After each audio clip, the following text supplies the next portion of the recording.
Hi friends! Thanks for tuning in. If you like this video, please give it a like, comment below, and take a moment to subscribe to our channel.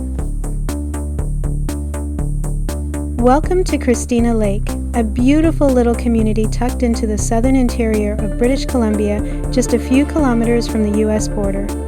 This area is best known for its clear, warm lake waters, often said to be the warmest tree-lined lake in Canada.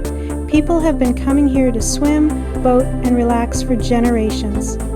Christina Lake sits along Highway 3 and is surrounded by forested hills, hiking trails, and natural hot springs nearby. The town is named after Christina MacDonald, the daughter of a Hudson's Bay Company officer, and has long been a popular stop for travelers heading through the Kootenays. Whether you're here for the water or the quiet mountain views, Christina Lake is always worth a visit.